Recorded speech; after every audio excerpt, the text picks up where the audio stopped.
This video is about the assignment that's called Fractional Coefficients. So this is just solving systems, but they have fractions in them. So let's do a few examples. So the first one is 2/3 x minus 1/2 y equals 3, and then 1/2 x plus y equals 5. So this question asks us, what is an equivalent system? So we just want to be able to rewrite this system to where none of the values change as far as x and y would still be the same if we were to solve it, but we want it to just look different. So on the top one, if I look at the denominators, 3, 2, and 1, that common denominator would be 6. So I'm going to multiply the top one by 6. Now the bottom one, if I look at the denominators again, 2, 1, and 1, the least common denominator would be 2. So I'm going to multiply that bottom one by 2. Now when I do that, the top one, again, on a side note, I am taking 2/3 times 6 over 1, and I multiply straight across. So I get 12 over 3, but that reduces to 4. So we have 4x. Same thing with the next term, 1/2 times 6. So 1/2 times 6 over 1 is 6 over 2, which reduces to 3. And then 3 times 6 is 18. Now we want to do the same thing with the bottom one. We have 1/2 times 2. So remember that's 2 over 1, and we get 2 over 2, which reduces to 1. So we end up with 1x. 2 times y is 2y, and 2 times 5 is 10. So this right here would be an equivalent system to the one with the fractions. And notice that by doing that, we're able to, if we were asked to go further to solve that system, probably be easier to solve it without the fractions.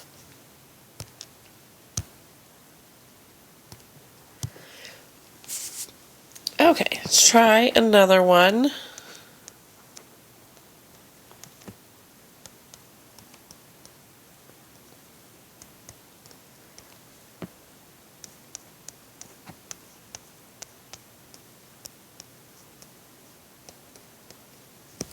So here we have a system. Again, there are fractions in it.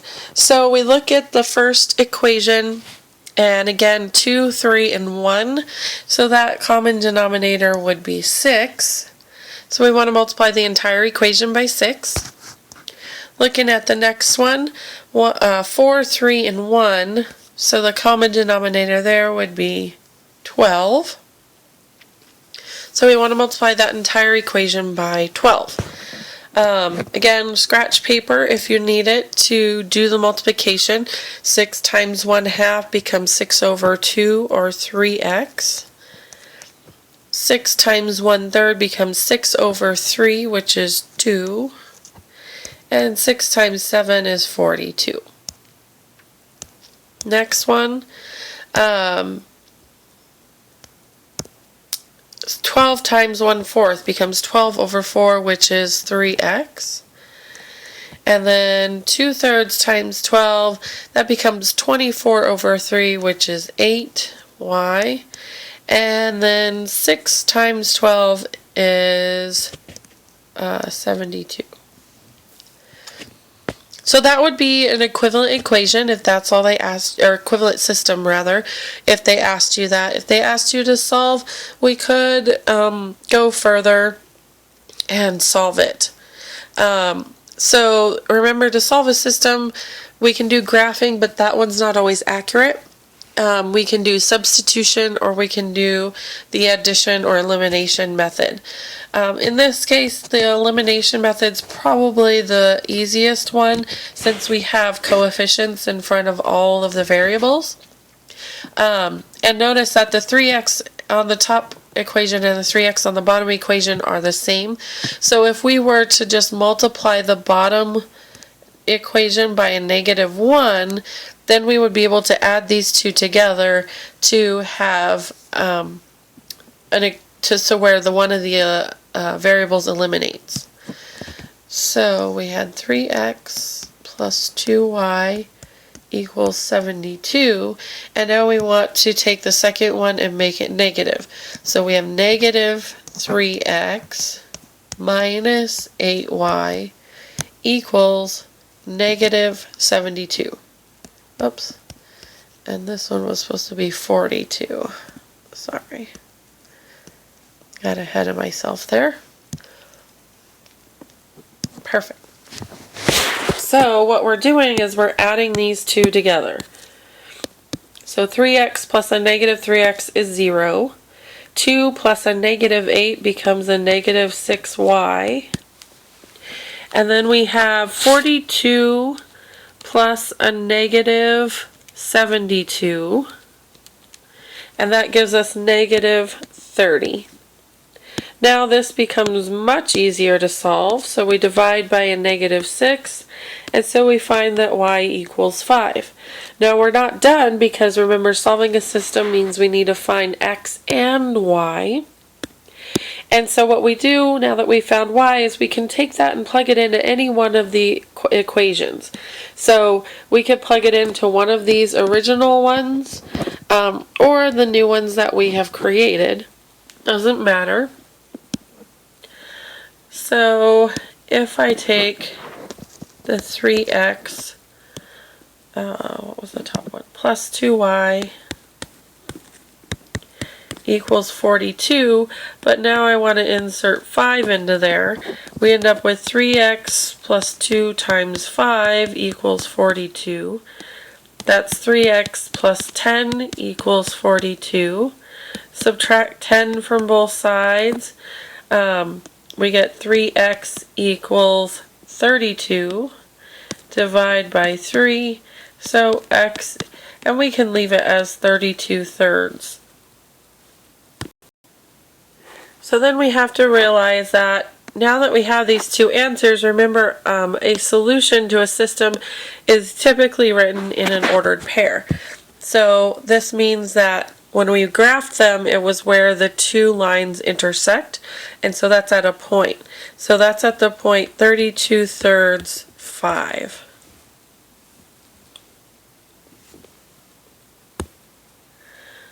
Alright, next one, example is 0.01x minus 0.3y equals 1, and then y equals 0.1x minus 2.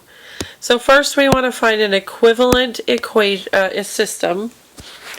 And so since we're dealing with decimals here, we're going to usually multiply each one by powers of 10 until the decimals have disappeared. So if I had only, looking at the 0.3y, I would only need to move the decimal one time. So if I multiplied that one by 10, it would get rid of that. However, if I multiplied the 0.01x by 10, I would only end up with 0.1x. I still have the decimal. So I have to go with the biggest number.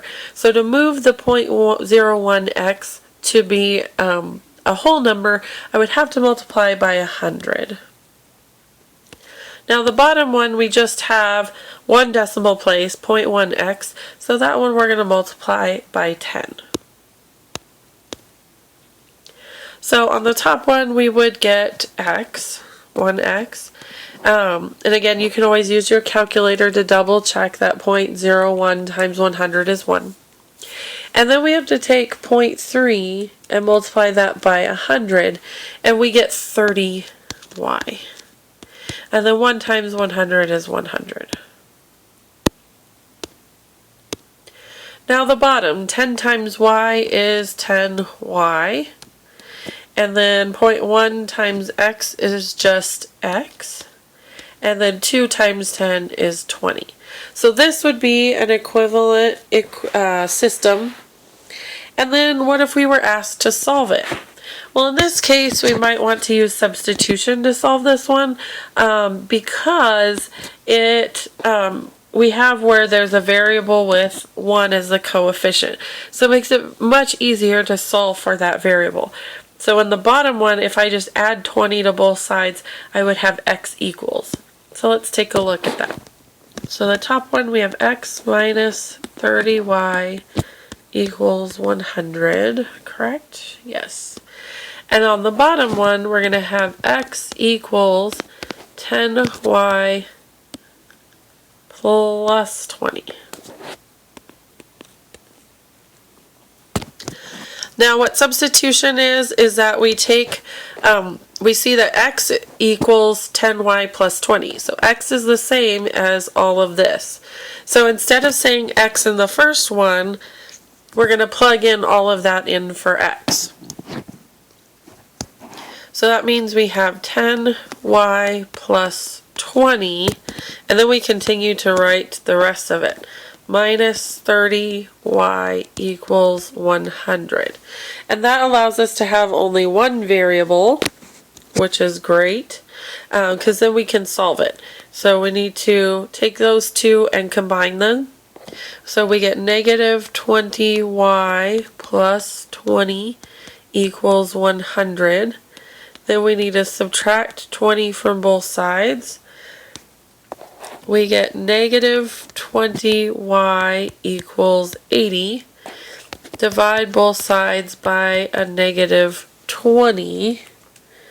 And we get y equals negative 4. Again, we're not done. We have to go ahead and plug that back in. So on this one, we might want to plug it back into this one since it's already solved for x. So we have x equals 10y plus 20. But now we know y is negative 4. So we have 10 times negative 4 plus 20 equals x. 10 times negative 4 is a negative 40. Negative 40 plus 20 is a negative 20. So the solution to this problem would be the point negative 20, negative 4. So had we graphed our original guy up here, this one right here, then we would see that that's where it crosses. It crosses at the point negative 20, negative 4. So that's the end of this recording. Now you need to call, text, or Skype message me so I can ask you a couple questions about it and you can get credit. Have a great day.